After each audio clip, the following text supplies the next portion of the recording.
Hi guys, it's Raj again. So welcome back to my channel. Today's video is all about GRE. GRE is probably the most daunting examination according to many students. So today I'll be discussing the format of the GRE, the various sections, and the type of questions in each section as well. So let's begin. So basically the GRE has three sections. Verbal, in which your knowledge of English and vocabulary is tested. Quant, where your ability to solve complex mathematical problems is tested. And AWA, where your writing skills are analyzed. The verbal and quant sections appear in sets of 20 questions.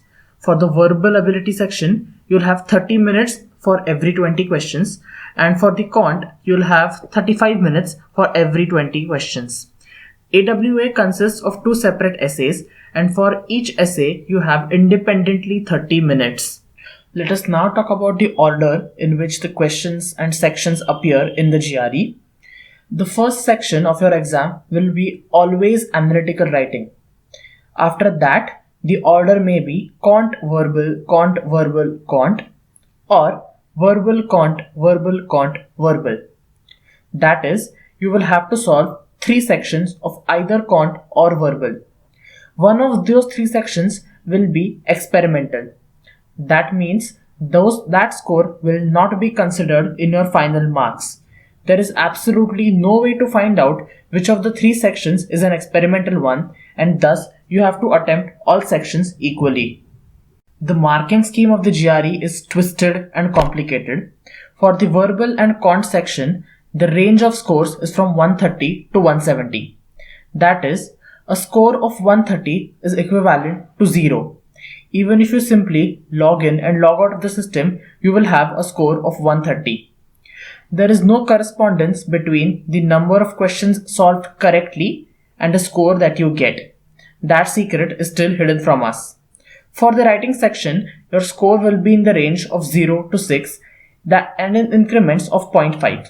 That is, it is possible to have a score of 2.5, 3.5 up to 6. Let us now discuss what verbal ability actually is.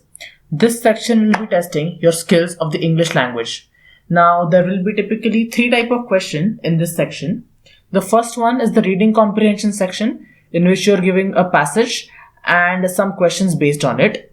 The second one is the sentence equivalence question, in which you have a sentence with one of the words blanked out.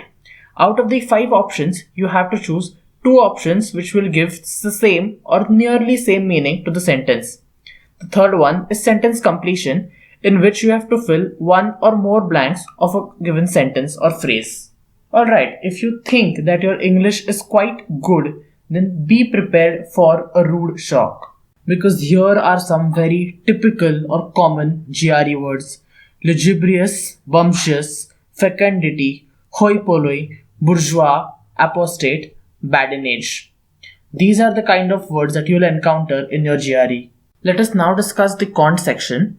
The quant section will test your basic mathematical skills. So the topics tested will include algebra, geometry, statistics, profit and loss, percentage, simple interest, probability, and work and time.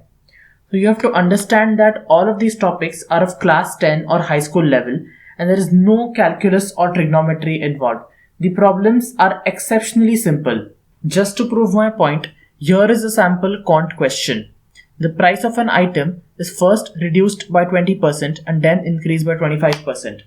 As a result, what occurs? A profit, a loss, no profit, no loss, and what is the percentage of profit and loss if it occurs?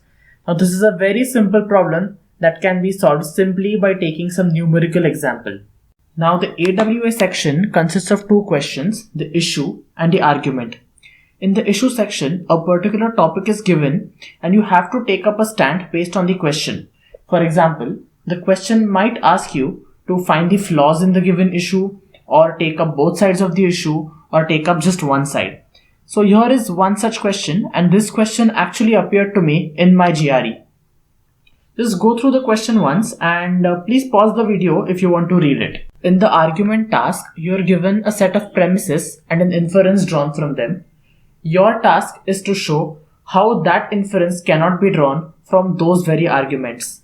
In this task, you're not supposed to give your opinion or take up a stand. You just have to find out flaws in the given argument. So that's it, guys. I hope I've cleared all of your doubts regarding the questions in the GRE. Please subscribe to my channel and do stay tuned, because the next video that I'll be putting up is my own schedule for GRE preparation. And in that video, I'll also be telling you how you can make your own schedule. Alright, so thank you for watching. Please like, comment and subscribe. Bye.